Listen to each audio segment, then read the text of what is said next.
साथियों, जब भी हम लोगों के जीवन में कोई कष्ट आता है, हम दुखी होते हैं, तो सबसे पहले हम किसी ज्योतिष के पास जाते हैं और ज्योतिष को अपनी कुंडली दिखवाते हैं।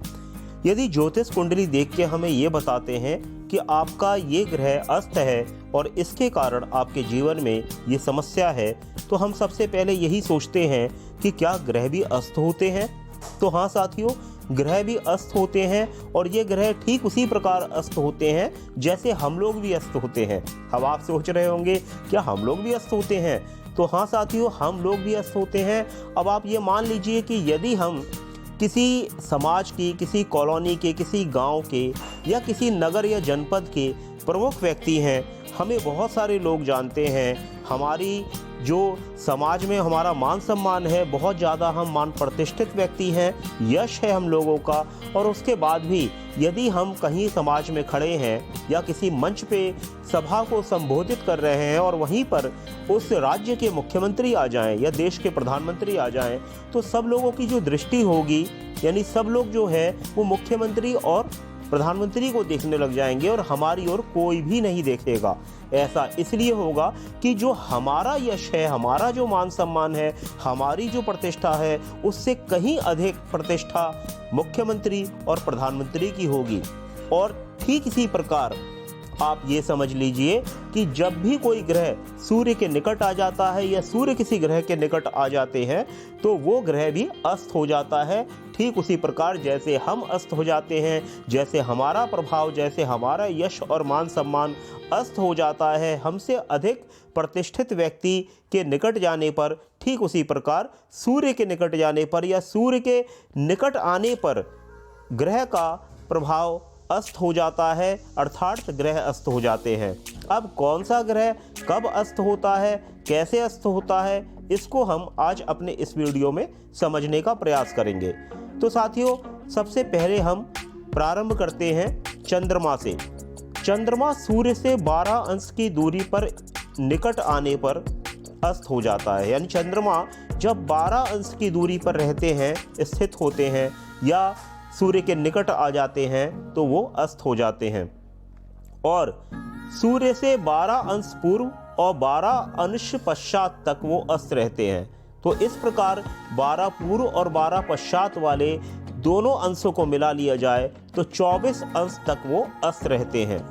अस्त की ही स्थिति में ही अमावस्या और शुक्ल पक्ष की प्रतिपदा तिथि पड़ती है।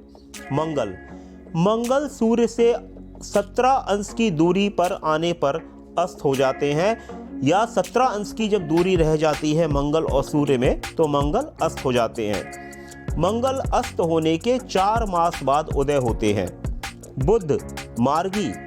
बुध मार्गी स्थिति में सूर्य से 14 अंश दूरी तक अस्त रहते हैं।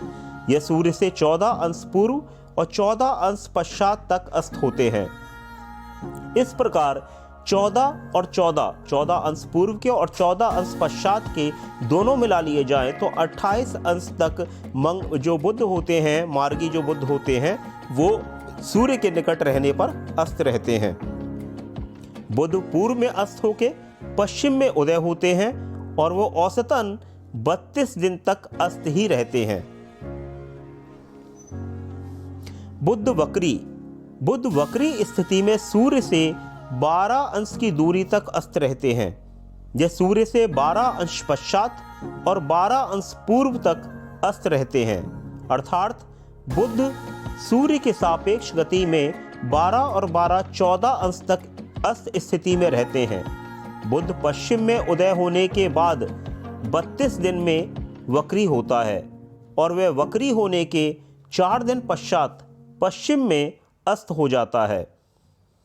गुरु सूर्य से 11 अंश तक की दूरी पर गुरु अस्त होते हैं। यह सूर्य से 11 अंश पूर्व और 11 अंश पश्चात तक अस्त रहते हैं।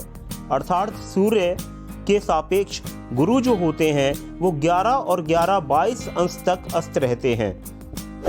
गुरु अस्त होने के लगभग 1 माह पश्चात उदय होते हैं। शुक्र मार्गी स्थिति में सूर्य से 10 अंश तक अस्त रहते हैं। यह सूर्य से 10 अंश पश्चात और 10 अंश पूर्व तक अस्त रहते हैं। अर्थात शुक्र जो होते हैं वो सूर्य की गति में कुल 10 और 10-20 अंश तक अस्त स्थिति में रहते हैं। शुक्र पूर्व में अस्त होने के लगभग 75 दिन पश्चात पश्चिम में उदय होते हैं। शुक्र वक्री स्थिति में सूर्य से 8 अंश तक अस्त रहते हैं। ये सूर्य से 8 अंश पूर्व और 8 अंश पश्चात तक अस्त रहते हैं। शुक्र सूर्य के सापेक्ष 8 और 8 16 अंश तक अस्त रहते हैं। शुक्र पश्चिम में उदय होने के उपरांत 240 दिन पश्चात वक्री होते हैं और वक्री होने के 23 दिन बाद पश्चिम में अस्त होते हैं और पश्चिम में अस्त होने के 9 दिन उपरांत पूर्व में उदय हो जाते हैं। शनि सूर्य से शनि 15 अंश तक अस्त रहते हैं, यानी कि जब सूर्य और शनि में 15 अंश तक की दूरी यानी 15 अंश जब निकट आ जाते हैं एक दूसरे के, तो जो शनि हैं वो अस्त हो जाते हैं। ये सूर्य से 15 अंश पूर्व और 15 अंश पश्चात तक अस्त रहते हैं, अर्थात शनि सूर्य के सापेक्ष 15 और 15 30 अंश तक की स्थिति में अस्त रहते हैं। शनि अस्त होने के 1.25 महीने बाद उदय होते हैं।